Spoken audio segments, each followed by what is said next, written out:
जब भी रिजल्ट आता है ना, तो कुछ ना कुछ नाम ऐसे होते हैं जिनको ला करके ये कहा जाता है।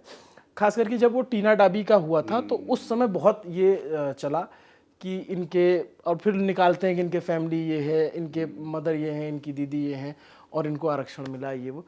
थोड़ा सा इस कॉन्सेप्ट को थोड़ा सा क्लियर कर दीजिए कि जो टॉप करते हैं या फिर जिनका सिलेक्शन होता है उसमें आरक्षण की कितनी भूमिका होती है और आरक्षण होना कितना ज़रूरी है, या फिर जो ये कहते हैं कि नहीं होना चाहिए उनके आर्ग्यू में कितना दम है। लंबा प्रश्न हो जाएगा, लेकिन मैं एक बेसिक बात समझा दूं। अगर किसी व्यक्ति का रैंक 1 भी है, अगर उसने एससी से भरा फॉर्म और उसने इस अटेम्प्ट या किसी भी अटेम्प्ट में एससी होने का लाभ नहीं उठाया है किसी भी स्टेज पर, तो वो जनरल माना जाता है। जहाँ तक टीना डाबी का प्रश्न है या किसी और टॉपर का प्रश्न है, उस केस में अक्सर क्या होता है कि प्रीलिम्स में जैसे मान लीजिए कि 1 नंबर जनरल कट ऑफ से कम था, ठीक है, वहाँ उनको एससी होने का फ़ायदा मिला तो प्रीलिम्स हो गया। मेंस उन्होंने खुद निकाला, इंटरव्यू किया और पूरे भारत में पहला रैंक भी हासिल किया। तो पहला रैंक हासिल करने में आरक्षण काम नहीं कर रहा है, वो पहला रैंक ही है। मुख्य परीक्षा और इंटरव्यू में पूरे देश में एक भी व्यक्ति टीना से बेहतर नहीं था उस साल। प्रीलिम्स में उनका पास होने में आधा नंबर शायद ऐसा था, 1 नंबर था, जो भी था वो उनको ग्रेस मिला। अब क्योंकि प्रीलिम्स में ग्रेस मिल गया तो पहले रैंक के बाद भी उनकी कैटेगरी वही मानी जाएगी जिस कैटेगरी से उनको वो बेनिफिट मिला है। अगर मान लीजिए कि उनको प्रीलिम्स में वो बेनिफिट ना मिलता, क्योंकि अटेम्प्ट पहला था उनका, ना प्रीलिम्स में फ़ायदा लिया, ना मेंस में, ना इंटरव्यू में, तो जनरल में ट्रीट होती वो इर्रेस्पेक्टिव ऑफ द फैक्ट कि उनकी कैटेगरी से रिजर्वेशन का बेनिफिट बनता था। तो यूपीएससी का सिंपल नियम है, आप एससी हों, एसटी हों, ओबीसी हों, अगर आपने किसी भी अटेम्प्ट में किसी भी स्टेज पर आरक्षण का लाभ नहीं लिया है तो आप जनरल हैं। क्योंकि ये वर्टिकल रिजर्वेशन है। वर्टिकल का मतलब आप अपनी कैटेगरी से जंप करके जनरल हो जाएंगे। हॉरिजॉन्टल में ऐसा नहीं होता है। हॉरिजॉन्टल में आमतौर पे कौन सा होता है, जो ये पीडब्ल्यूबीडी वाला है, जो फिजिकल चैलेंज लोग हैं उनका होता है, महिलाओं का होता है। ये महिलाओं का यूपीएससी में नहीं, पीसीएस में होता है। तो ये हॉरिजॉन्टल है। इसका मतलब है कि ये उछल के कैटेगरी क्रॉस नहीं करेंगे अपनी। लेकिन एससी, एसटी, ओबीसी में और ईडब्ल्यूएस में आप जंप करके जनरल में कन्वर्ट हो सकते हैं, बशर्ते आपने किसी भी अटेम्प्ट में उस आरक्षण का लाभ किसी भी स्टेज पर ना लिया हो। ये बहुत कॉम्प्लेक्स है, मैंने बहुत संक्षेप में बताया। हाँ, मतलब इस थोड़ा पर सा 2 घंटे मोटा बात हो मोटी ये सकती समझ में आया कि नहीं, मैंने उस आपका वीडियो भी देखा है वो आरक्षण वाला, जो इसका जिक्र नहीं है, लेकिन थोड़ा सा कॉन्सेप्ट क्लियर करता है वो आरक्षण को लेकर के। लेकिन मतलब जितना मैं समझ पा रहा हूँ, जितना दर्शक समझ पाएगा, कि अगर उसने प्री में उसको उसका लाभ मिला है आरक्षण का तो वो उसी कैटेगरी में आएगा। लेकिन इसका ये मतलब नहीं कि उसने टॉप कर लिया उसकी वजह से। टीना डाबी पूरे भारत में सबसे ज़्यादा अंक लेके टॉप करके आई थी। उसको आरक्षित वर्ग में रखने की अकेली वजह थी कि प्रीलिम्स में शायद 1 या आधे नंबर की ग्रेस उसको मिली थी। ये ज़रूर है कि वो जनरल में होती तो प्रीलिम्स पास ना होता, लेकिन प्रीलिम्स होने के बाद मेंस और इंटरव्यू में उसका स्कोर पूरे देश में सबसे ज़्यादा था। गलतफहमी बहुत है इन बातों को लेकर, और अच्छा है आपके बहाने बात स्पष्ट हो हाँ, गई। इसलिए मेरे भी दिमाग में था ना, क्योंकि अभी आज तो ठीक है, आज रिजल्ट आया है, फिर कल से जो है ना, आप हिंदुस्तान के उसमें जाति है और वो कहीं ना कहीं से आती है, तो वो कुछ लोग होंगे जो निकाल करके शुरू कर देंगे। जाति के बारे में सबसे अच्छी कहावत है, जाति वो है जो जाति नहीं है, जाति नहीं है। वो जाएगी नहीं आराम से। और एक रश्मि रथी में भी है, जाति जाति रटते, मैं क्या जानूं जाति मेरी जाति मेरे भुजदंड। तो उसमें जैसे आपने बताया कि टीना दाबी का उस कैटेगरी में आया क्योंकि आधे नंबर से रहा, लेकिन ओवरऑल उनका नंबर वो आधा था, 1 था, मुझे एग्जैक्ट जो भी ध्यान नहीं है, नंबर था, लेकिन हाँ ऐसा लेकिन कुछ था। फिर उसके बाद जो है, खैर वो तो उसके लिए आपका वीडियो देखना चाहिए कि जो आरक्षण पे बहस है कि आरक्षण क्रीमी लेयर और ये वो एक अलग बहस वो है अलग पूरी की बहस है। पूरी। ये चीज़ थोड़ी मुझे क्लियर करनी थी और आपने मतलब बता दिया, तो बाकी लोगों को भी समझ में आ जाएगा कि ये इसका कितना रोल होता है।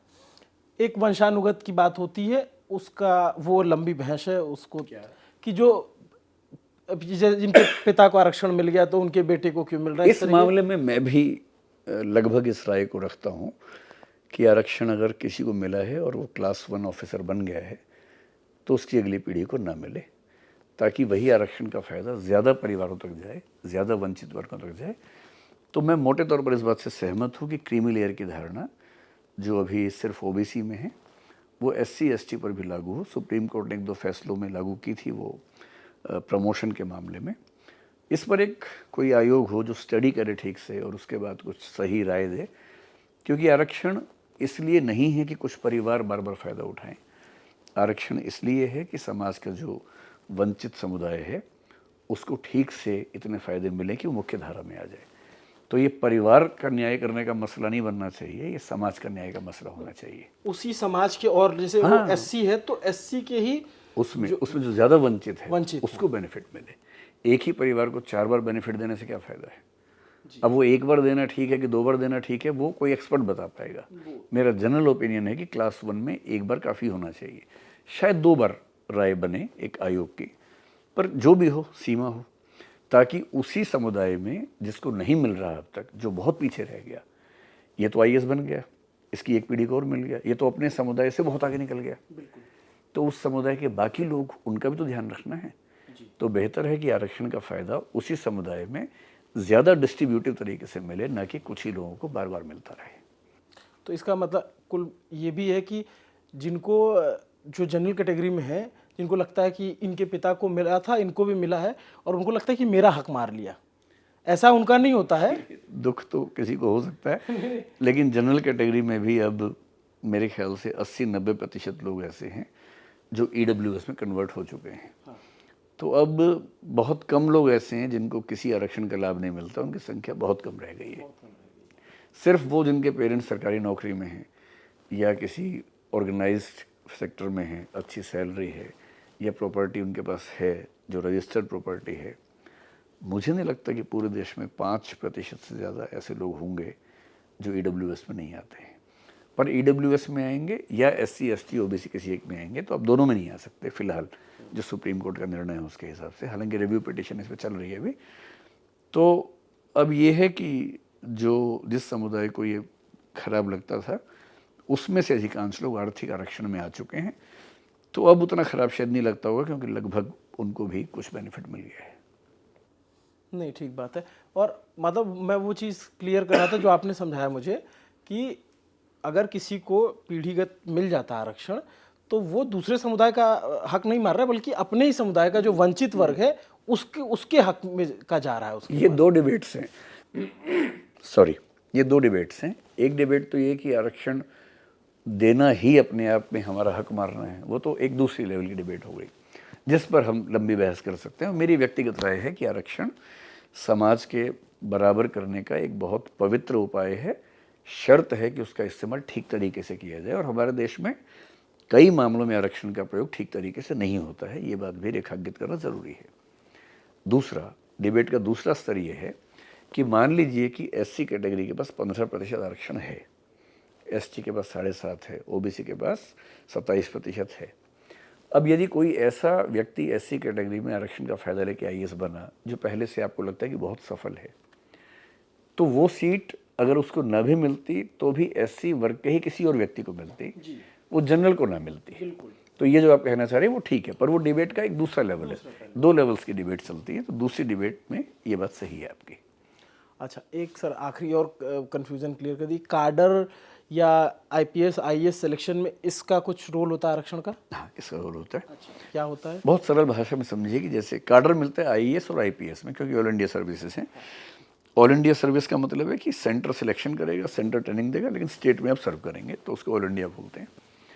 अब इसमें होता ये है, मतलब एक भारतीय वन सेवा भी है, फॉरेस्ट सर्विस भी ऑल इंडिया है, पर वो यूपीएससी की मतलब सिविल सर्विस में नहीं होती, अलग से एग्ज़ाम होता है उसका। इस एग्ज़ाम में 2 सर्विसेज हैं। जैसे मान लीजिए कि उत्तर प्रदेश की बात करते हैं, इस साल एज्यूम करते हैं कि वहाँ 10 सीटें हैं आईएएस की, तो पहली बात 10 में से 1/3 सीटें इनसाइडर की होंगी, 2/3 आउटसाइडर की होंगी। तो हम 10 में से एज्यूम कर लेंगे 3 सीटें हैं जो उत्तर प्रदेश के लोगों को होम कार्डर मिलेगा, 7 पे बाहर के लोग आएंगे। अब देखना है कि जो इनसाइडर सीटें हैं उसमें देखना पड़ेगा, 3 सीटें हैं, तो हो सकता है कि इनसाइडर की 1 सीट जनरल की हो, 1 एससी की हो, 1 एसटी की हो। ये रोस्टर बना होता है, बहुत लंबा रोस्टर होता है। उस रोस्टर के साथ हर साल तय होता है कि इस साल कितनी कितनी सीट आ रही हैं।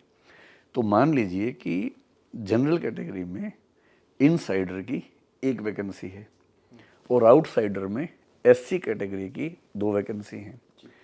तो उत्तर प्रदेश से बाहर के व्यक्ति जो एससी कैटेगरी में हैं और जिन्होंने उत्तर प्रदेश को अपनी वरीयता में रखा हुआ है, ये 2 सीटें उनको मिलेंगी। और उत्तर प्रदेश का व्यक्ति जो जनरल कैटेगरी का है, जिसने उत्तर प्रदेश को पहली वरीयता पर रखा है होम कार्डर को, वो जनरल की सीट उसको मिलेगी, बशर्ते उससे ऊपर यूपी का कोई दूसरा व्यक्ति ना आ जाए, रैंक ना आ जाए। तो ये कार्डर जो है ना, ये इसमें किस्मत की भूमिका ज़्यादा होती है और इसमें तर्कों की भूमिका कम है। मतलब ऐसा हो सकता है कि आपने बहुत अच्छा रैंक हासिल किया, पहले रैंक पे भी ऐसा हो सकता है।